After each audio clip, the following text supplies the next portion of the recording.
Today's video is a collaboration with HannahTheHorrible. She'll be covering a conspiracy theory in this video, and I'll be covering one in hers, which should also be out today. Feel free to check out Hannah's channel. She makes some fascinating content on mysteries, and if you enjoy my videos, I think you'll enjoy those too. A link will be in the description. If you enjoy mysteries, true crime, disappearances, and conspiracies, feel free to subscribe and turn on notifications for more content like this. I also have a Patreon, so if you're interested in supporting the channel and accessing some bonus content, feel free to check it out. A link will be in the description.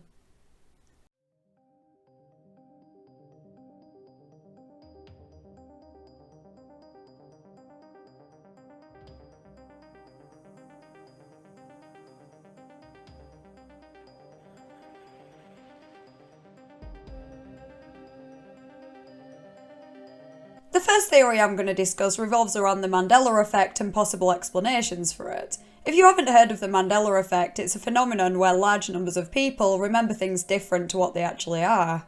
It became popular on the internet a few years ago after people realised that a children's book franchise was actually named the Berenstain Bears as opposed to Berenstein Bears, which is what they remembered it as. This so-called glitch, and many others where a single letter has supposedly changed, for example, can probably just be explained by the fact that the human brain isn't perfect and everyone misremembers some things. But there are some more compelling examples of this phenomenon, such as in Snow White, mirror mirror on the wall is actually magic mirror on the wall. If you've ever watched the Silence of the Lambs movie, remember Hannibal saying "Hello Clarice" as she approaches his cell? Well, that line never happened. At the end of Queen's song "We Are the Champions", I'm not the only one that remembers the last line ending "of the world", but it just stops at "We are the champions". The most common theory behind the Mandela Effect is that there are alternate parallel realities or universes which we can switch between. So in one reality there was a series of books called the Berenstain Bears, but we're now in the reality where it is Berenstain Bears and it always has been. I personally find this theory a little bit hard to believe, and I think a more likely explanation is that people are simply just misremembering and that their false memories are reinforced by so many other people misremembering the same thing. There are some things that I distinctly remember being different, but I'm definitely open to the possibility that my memory's not perfect and that I probably just remembered it wrong. Anyway, this conspiracy theory suggests that the Mandela Effect was intentionally created by companies or by the government. As for companies, there are quite a few that have supposedly experienced different glitches. For example, some people believe that Jif, who make peanut butter, was actually called Jiffy. Kellogg's Fruit Loops is spelled F-R-O-O-T Loops rather than just F-R-U-I-T Loops, as some people remember. When the Mandela Effect blew up on the internet a few years ago, everyone was discussing the different examples of it. And whether this was a letter that was changed in a company's name or a line that was never said in a movie, most of these examples link back to a company in one way or another. So whether intentional or not, this was basically free marketing for them. So the theory suggests that companies sometimes change small things about their product without telling anyone and sometimes actively denying it to get people talking about the product, which would then in turn get more people to buy it or watch it if it's a film. Take Star Wars, for example. Contrary to popular belief, the iconic line, "Luke, I am your father," is actually "No, I am your father." But what if it actually used to be "Luke, I am your father," but Disney changed it to get people talking about it so people would re-watch it or even watch it for the first time? Disney and other corporations wouldn't even necessarily have had to create the Mandela Effect, but when they saw that people were talking about it, maybe just took the opportunity to get people talking about their products or their brand. Now, I could totally buy that theory. In fact, I'd be surprised if there weren't any companies that did take the opportunity for free marketing. One I think is quite likely is Fruit of the Loom, whose logo is, unsurprisingly, a selection of fruits. But some people think that it used to have a basket, or cornucopia, behind the fruit. There is a decent bit of what is known as residual evidence for this one. Frank West released an album titled Flute of the Loom, which was of course in a way a tribute to Fruit of the Loom. As you can see, the album cover features what looks to be a metal container in the background, in the same shape as people remember the original Fruit of the Loom logo. The designer who created the album cover claims he looked at the logo when designing the cover, so is baffled as to how he could have got it wrong. If you look on the United States Patent and Trademark Office website and search Fruit of the Loom, one of the results that appears is a trademark that was filed in November 1973 and cancelled 15 years later. It showed the logo as we know it now, but in the design search code, as well as berries, grapes and apples, quote, baskets of fruit, containers of fruit, cornucopia, in brackets horn of plenty, was listed.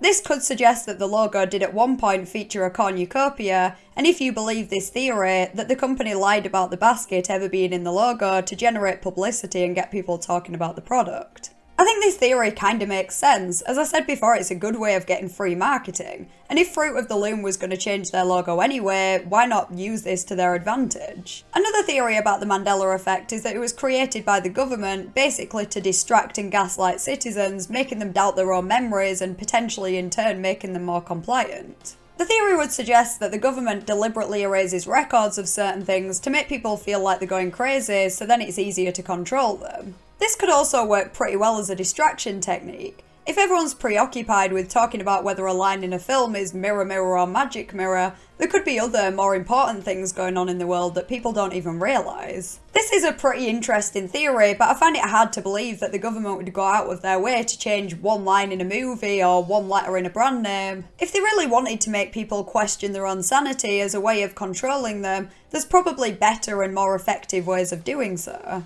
But while I'm way more inclined to believe the company theory for the Mandela Effect, both of these theories could actually be happening at the same time. Maybe it was first created by the government and then certain companies just took advantage of the situation. Both theories would explain the so-called residual evidence because it'd be nearly impossible for companies or the government to completely remove any trace of what something supposedly used to be. Whereas if you buy the parallel universe theory, I can just about buy people still remembering things the old way, but why would there be any actual evidence for it if we'd moved into a new reality? Overall, I still think the Mandela Effect can be mostly explained by false memories, but I do think there is a possibility that some companies did take advantage of the situation. And while I don't believe the government theory, it was still interesting to consider.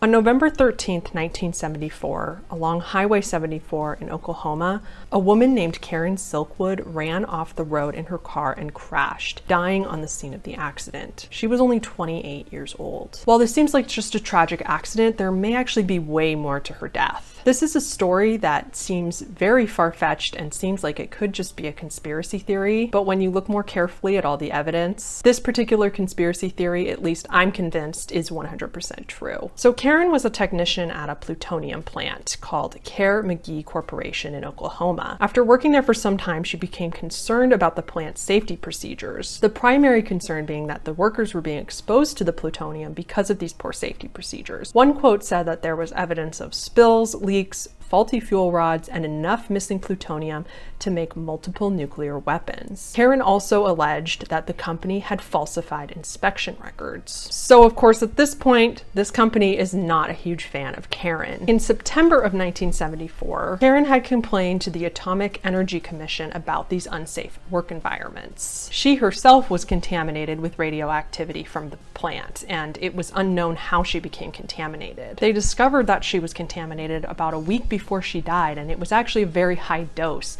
They found that it was possibly 400 times the limit. She claimed that the plant was contaminating her on purpose for being a whistleblower, and that they basically knew that she was gathering up a case to report to the union. Kerr-McGee Corporation, of course, claimed that she just contaminated herself in order to make them look bad, which is a big tip-off to me because I can't imagine somebody giving themselves a lethal dose of radiation just to prove a point that the company is claiming is not true. So on November 13th of this year, she was driving to meet with a union worker and a reporter for the New York Times. And this is when she got in her fatal accident. So it's believed that she was run off the road by another vehicle. Many had reported that she had a manila file folder with her containing her whole report and all the evidence she had against the corporation. But this folder wasn't found at the scene, and they couldn't find it anywhere around it either. Some argue that the folder never existed to begin with because we can't prove that it did because it was never recovered.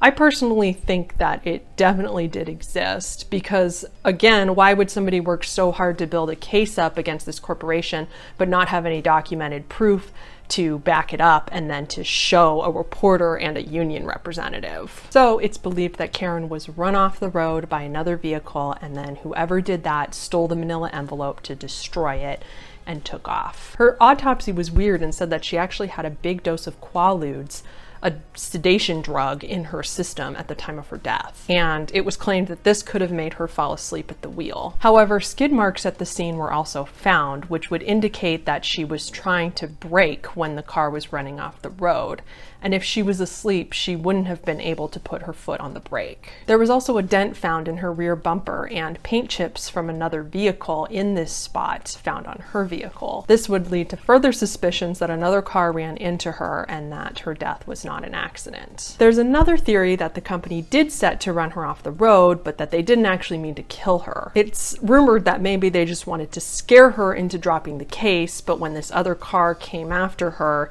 she accidentally crashed and died anyway. And that maybe they didn't want to kill her, but they just wanted to get to her and steal the manila folder. So that perhaps the conspiracy theory was to injure her or scare her, but not actually to kill her, and she just ended up unfortunately dying. I, of course, think that's BS, because if you're going to run somebody off the road to scare them, you have to be prepared for the fact that you may seriously injure and possibly kill them. So whether it was their intention or not, they knew that she could have died. So if that doesn't convince you that this conspiracy theory is 100% true, maybe this will. Because of all the publicity that Karen Silkwood's death got, the plant was of course thoroughly investigated, and as it turns out, a lot of Karen's claims were true. This resulted in Kerr-McGee closing their plant in 1975. So Karen's death was completely in vain. Karen's dad was able to sue for the contamination of his daughter's body, but he did not sue for the crash. They eventually settled and her dad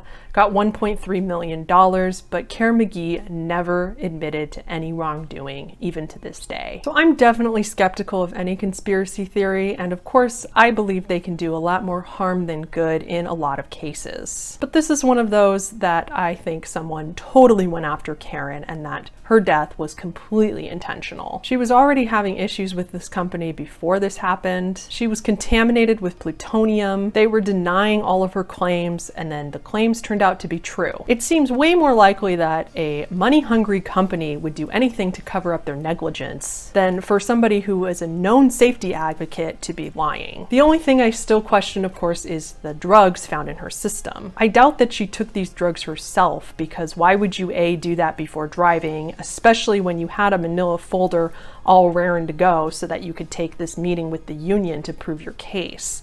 It doesn't make any sense why she would take those herself. I mean, the union meeting was proven to be a setup meeting. They were waiting for her, so there's no reason that she would try to run herself off the road or take drugs and be that depressed when she was clearly ready and intended to go to the meeting. So did somebody from the company drug her in order to make sure they could get the job done easily? Or did the company pay someone off for the autopsy results to say that there were drugs in her system? I don't know. Unfortunately, we may never know, but I have to say all signs point to this conspiracy being true, but we will never know for sure. To end on a darker note, the last conspiracy theory we're going to discuss is that governments, or at least local councils and police, are quite often involved in drug deaths. Drugs are of course a problem here in the UK, as well as in many other countries, and while some can be taken recreationally with no serious side effects or no rippling consequences, others can cause serious issues. They can lead to unemployment, users stealing to fund their addiction, and millions of pounds a year spent on treatment. According to The Guardian in 2018, the estimated cost to the NHS of treating drug misuse is around £500 million a year, which explains why it would be beneficial to the government, councils and the police if there were no users. Even on a smaller scale, there are many more reasons. There's an undeniable problem in homeless communities, and the presence of the homeless in big towns and cities can deter tourists and even make residents feel unsafe, particularly if those homeless people are under the influence. This could even simply be a method of general population control. The theory is that they would supply to dealers, knowing that they were unsafe in some way, whether that's because a new substance has been mixed in which makes it more dangerous, or whether the substance itself is simply more potent and easier to OD on. If this theory is true, and that's a big if, it could work in two different ways. The first being that the drugs themselves get poisoned, which obviously would kill the users directly, but then other people would hear about these deaths and that would probably put them off trying the drugs themselves. I vaguely remember reading an article a few years ago about a dealer that had supposedly murdered his customers, and he claimed that the police or the council had paid him to do so. I couldn't find the article, but I did find this Reddit comment that is likely referencing the same event. In my home city in the UK, a dealer was convicted of lacing his product with poison and causing the deaths of homeless people. In court, he claimed that the local council paid him off to get rid of some of the homeless people in that way. His defence was, "Why would I kill my customers?" I have met one person that worked with the council and believes the story to be true, and years later I met some people that had worked with a homeless charity at the time. They claimed they knew it was the case, but there was nothing they could do to prove it or expose it. Now this guy definitely had a reason to lie. It's possible that he'd just say anything to get himself off the hook. But it is a good question, how would he benefit from killing his own customers? The main and one of the only reasons why anyone would get into selling is to make profit. And if your customers are dying, who are you going to sell to? Same goes for a popular theory in many missing persons cases where we knew that the victim used drugs. You always get people theorising that they might have been killed because they owed a dealer money or something. I'm not saying no one would ever do this, I'm sure it has happened in the past, probably to make an example out of someone, but generally speaking, I don't see the reason to do that on a regular basis. I mean, you can't get your money from a dead person. To me, it makes more sense that councils or police would supply these unsafe drugs to dealers without them knowing, as opposed to telling them about the plan and then paying them off to keep quiet. Obviously this is just a theory, there's no evidence for it, but there have been kind of similar things happen in the past. During the Prohibition in America, when drinking alcohol was banned, the federal government put toxic chemicals into industrial alcohols. So they didn't directly poison drinking alcohol, but they knew that people were making moonshine, often from industrial alcohols, so their solution to deter this was to make it poisonous. According to USAtoday.com, on New Year's Day 1927, 41 people died at New York's Bellevue Hospital from alcohol-related poisonings, often as a result of drinking industrial alcohol, which contained quinine, methyl alcohol, and other toxic chemicals that were added at the government's request. So knowing that similar things have happened in the past, it wouldn't be beyond the realms of possibility. But that was nearly 100 years ago, and I'd like to think that society has changed a little bit since then. In today's society, we do, rightfully so, view addicts more sympathetically than what they would have been 100 years ago, and focus seems to be shifting more towards treatment than prosecution of these people. Even taking poisoning out of the equation, there's still a small possibility that police in certain areas might agree to turn a blind eye to the activity of certain dealers if they agree to get rid of other people who are causing bigger problems. But this is all just a theory, there's no solid evidence to prove it, and even if there is a clear potential motive, it would be pretty extreme if this was going on, and if it ever got out, there'd be outrage. I wouldn't be surprised if this has happened before on a smaller scale as isolated incidents, probably off the record in smaller towns or villages by corrupt police. But to think the government would be involved in plots like this on a nationwide scale is a lot, and I don't really buy it personally. As with every conspiracy theory video I upload, the theories discussed in the video are just theories and not fact. Unless as specifically stated at certain points, there's no evidence behind any of these theories, the video is just for fun, so please don't take it too seriously. So I hope you enjoyed this collaboration with HannahTheHorrible. Again, please do check out her channel, a link will be in the description. I'd be interested to hear your thoughts in the comments. What did you think of these conspiracy theories, and do you have any of your own? If you enjoyed the video, please consider liking and subscribing. Thanks for watching, and I'll see you next Thursday in a new video.